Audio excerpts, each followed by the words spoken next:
9ஆம் வகுப்பு கணிதம் பாடம் 1 பயிற்சி 1.5ல 3வது கணக்கு நம்ம வீடியோல பார்க்க போறோம். கேள்வி என்ன தந்திருக்காங்க அப்படின்னா a is equal to x such that x belongs to capital Z -2 less than x less than or equal to 4, b is equal to x such that x belongs to w x less than or equal to 5 மற்றும் c is equal to கணத்துக்குள்ள மதிப்புகள் கொடுத்திருக்காங்க. இந்த கணங்களுக்கு a வெட்டு b சேர்ப்பு c is equal to a வெட்டு b சேர்ப்பு a வெட்டு c என்பதை சரி பார்க்க அப்படின்னு சொல்லியிருக்காங்க. சரியா? இது என்ன பண்பு? பங்கீட்டு பண்பு. ஓகேவா? பங்கீட்டு பண்பு நம்மளுக்கு ஃபார்முலா கொடுத்துட்டாங்க. அந்த பண்பை கொடுத்துட்டு நம்மளை சரி பார்க்க சொல்லியிருக்கிறாங்க. இப்போ கேள்வியில் பாருங்க, ஏபி நம்மளுக்கு டைரக்டாக கொடுக்கல, கனக்கட்டமைப்பு முறையில் தந்திருக்காங்க. அப்படின்னா அந்த கனக்கட்டமைப்பு முறையை நம்ம என்ன முறையாக மாற்றினா நம்மளுக்கு வேல்யூ கிடைக்கும்? பட்டியல் முறையாக மாற்றணும். ஓகேவா? பட்டியல் முறையை மாற்றி நம்மளுக்கு இப்போ மதிப்புகளை கண்டுபிடிக்க போகிறோம். A is equal to x belongs to இசட்னா என்னது? இசட்னா முழுக்கள். முழுக்கள்னா மைனஸ் வேல்யூ ப்ளஸ் வேல்யூ இருக்கும்.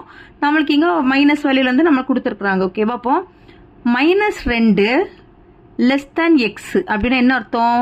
-2 விட எக்ஸ் பெருசுன்னு அர்த்தம். அப்போ -2 விட எக்ஸ் பெருசு அப்படின்னா -1 அடுத்தது அதுக்கு அடுத்து என்ன வரும்? 0 வருமா? அடுத்து 1 2 3 அப்புறம் 4 சேர்த்துக்கணும். பாருங்க, 4 சேர்த்துக்கணும். ஏன்னா இங்கே லெஸ் தேன் ஈக்குவல்ட்டி இருக்கிறதுனால 4ஐயும் சேர்த்துக்கணும். ஆனால் -2 நீங்கள் எடுக்கக்கூடாது. இதில் பக்கத்தில் இங்கே ஈக்குவல்ட்டி இல்லை, அதனால எடுத்துக்கக்கூடாது. அதுக்கு முன்னால் இருக்கக்கூடிய அந்த நம்பர்லேருந்து எடுத்துக்கணும். அவ்வளோதான் ஏ மதிப்பு. அடுத்து பி மதிப்பு பாருங்க. எக்ஸ் பிலாங்ஸ் டு டபிள்யூனா முழு எண். முழு எண் எதுலேருந்து தொடங்கும்? 0லேருந்து தொடங்கும். சரியா? முழு எண் எதுலேருந்து தொடங்கும்? 0லேருந்து தொடங்கும். அப்போ தொடங்குற வேல்யூ நம்ம கண்டுபிடிச்சிட்டோம். முடிகிற வேல்யூ பாருங்க, x less than or equal to 5ன்னு தந்திருக்காங்க. அப்போ 5ஐ எடுத்துக்கணுமா? கட்டாயம் எடுத்துக்கணும். ஏன்னா less than or equal to கொடுத்துருக்காங்க. அந்த 5 நம்ம கொண்டு வந்துடணும்ல, சேர்த்துக்கணும். 0 1 2 3 4 5. அடுத்து சி வேல்யூ -4 -1 0 2 3 4. சரியா? இப்போ ஃபார்முலாவில் நம்ம எல்ஹெச்எஸ் முதல்ல ப்ரூவ் பண்ணுறோம். எல்ஹெச்எஸில் ஏ வெட்டு பி சேர்ப்பு சி. இல்லை ஃபஸ்ட்டு எந்த கணக்கு எடுத்தாலும் ப்ராக்கெட்டில் இருக்க தான் கண்டுபிடிக்கணும். பி சேர்ப்பு சிங்கும் போது பி மதிப்பு 0 1 2 3 4 5 சேர்ப்பு சி வந்து -4 -1 0 2 3 4. இப்போ ரெண்டு கணத்தில் இருக்கிற வேல்யூவை சேர்த்து எழுதுகிறோம். -4 -1 அடுத்து 0 ரெண்டுத்துல இருக்கிறதுனால ஒரு முறை எழுதிக்கோங்க. அது 1 2 இடத்துல இருக்கு, ஒரு முறை எழுதிக்கோங்க. 3 ரெண்டுத்துல இருக்கு, 4 ரெண்டுத்துல இருக்கு, அடுத்து 5 எழுதிக்கோங்க. இப்போ இதுதான் என்னது? பி சேர்ப்பு சி. அடுத்தது ஏ வெட்டு பி சேர்ப்பு சிங்கும் போது ஏல இருக்கக்கூடிய நம்பர்ஸ் எழுதிக்கோங்க. -1 0 1 2 3 4.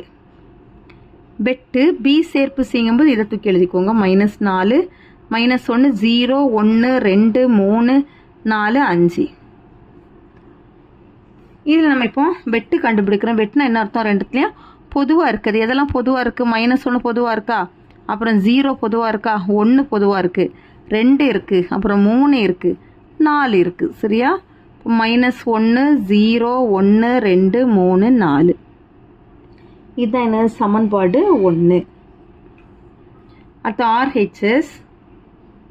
ஆர்ஹெச்எஸோட ஃபார்முலா என்னது? ஏ வெட்டு பி சேர்ப்பு ஏ வெட்டு சி. இல்லை ஃபஸ்ட்டு இதை கண்டுபிடிச்சிட்டு அப்புறம் சேர்த்து எழுதிக்கணும். ஏ வெட்டு பி முதல்ல கண்டுபிடிக்கிறோம். ஏ கணத்தில் இருக்கிற நம்பர் -1 0 1 2 3 4. வெட்டு பியில் 0 1 2 3 4 5. இதுலேயும் பொதுவாக இருக்குது. எதெல்லாம் பாருங்கள். 0 பொதுவாக இருக்கா, 1 பொதுவாக இருக்கா, 2 பொதுவாக இருக்குது, 3 பொதுவாக இருக்குது, 4 பொதுவாக இருக்குது. 0 1 2 3 4. அடுத்தது ஏ வெட்டு சி. ஏ வந்து -1 0 1 2 3 4. வெட்டு சியில் வந்து -4 -1 0 2 3 4. இதில் எதெல்லாம் பொதுவாக இருக்குன்னு பாருங்க. -1 பொதுவாக இருக்குது, 0 இருக்குது, அப்புறம் 2 இருக்குது, 3 இருக்குது, 4 இருக்குது.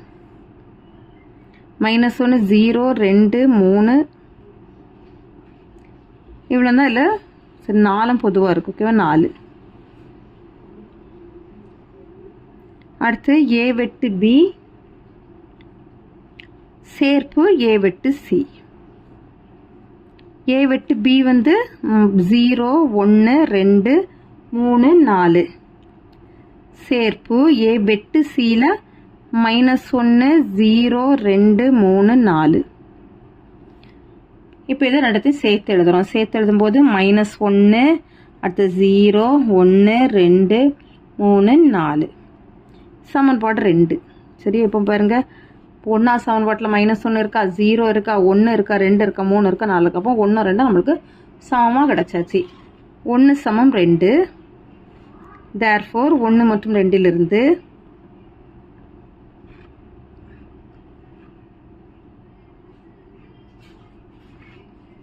ஏ வெட்டு பி சேர்ப்பு சி இஸ் ஈக்குவல் டு ஏ வெட்டு பி சேர்ப்பு ஏ வெட்டு சி என சரிபார்க்கப்பட்டது.